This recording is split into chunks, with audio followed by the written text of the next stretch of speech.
Okay, so in the video that I watch, it talks about how customers are changing and expecting a better service. So call centers need to change too. So that's why they are starting to use digital tools and artificial intelligence, the AI. So AI brings a lot of benefits to call centers.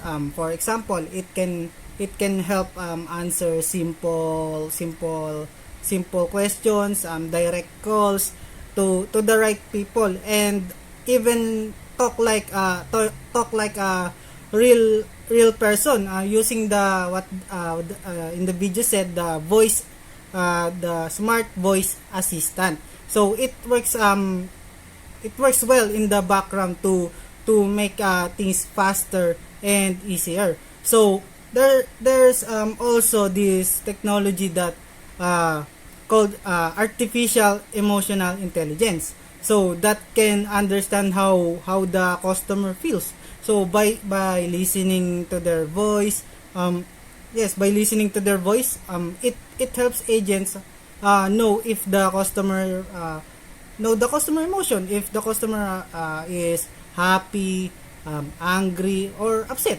So, but the big question in the video is, can AI replace real people in call centers? So the answer is about yes and a no. So AI can help with easy and repetitive tasks. So human agents don't have to waste the time on those tasks. So but for more complicated problems, you still need a real a real agent representative to help. So the main goal of using AI is not to replace the humans, but to make their work easier and improve the service for the customers. So it helps the agents work faster, solve problems quickly, and give better support. So in short, AI is here to support the call centers, not to take over the agents completely. Thank you. What difficulties may arise and how they could be solved it.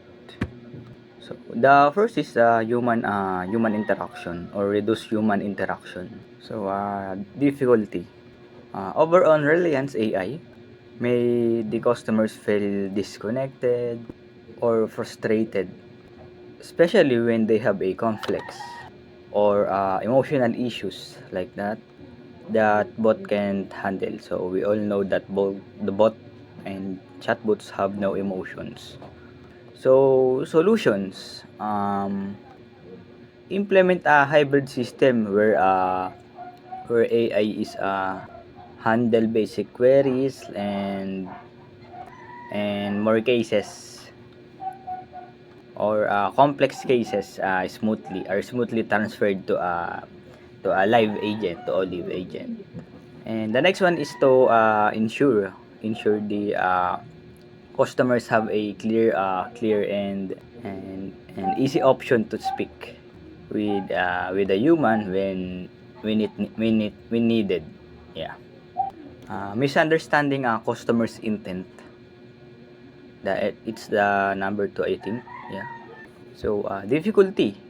So even advanced AI might struggle with understanding with the customers emotions, slangs, accents, or specific requests, leading to a miscommunication.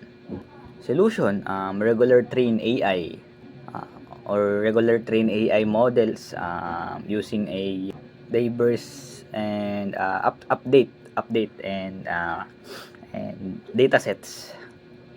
So the next solutions are like use emotional intelligence AI to provide a real-time feedback to the agents or suggest better better response based on tone and or sentiment. So the next one is privacy and data security, or sorry, privacy and data security concern. So difficulty.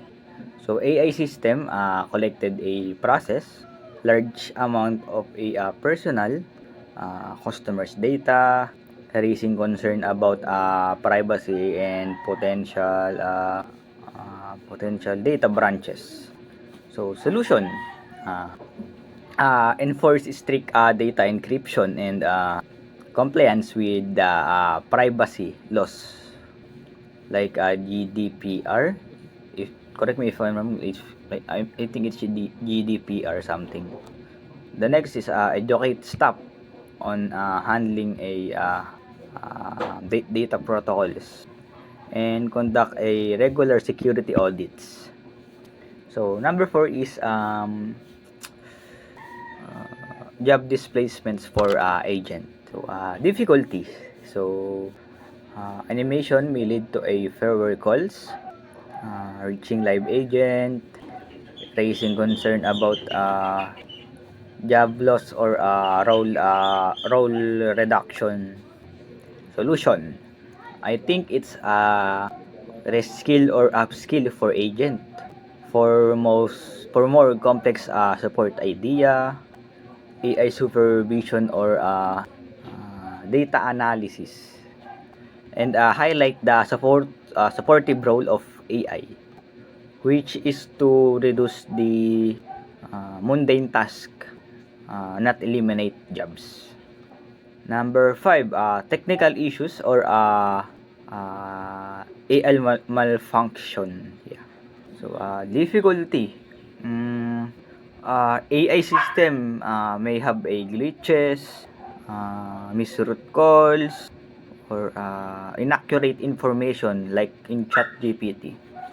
So, one of the solution is having a always have a fallback plan where human agents can take over and conduct a routine system checks, and especially to monitor the performance, performance metrics to quickly identify the issues.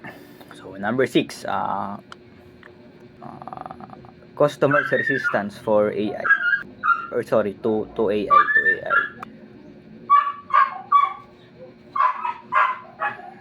uh, Difficulties. Some of the customers may distrust or dislike AI interaction, especially the older demographics.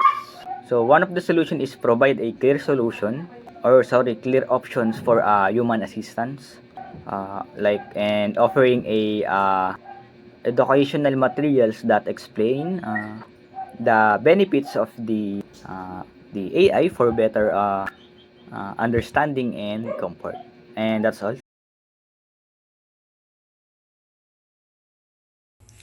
So, what is the real situation?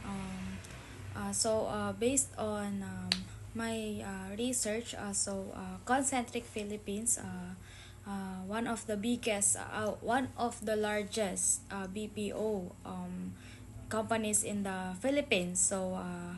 How they use AI? So, chatbots for first level inquiries. AI enhanced speech analytics to monitor call quality and customer sentiment.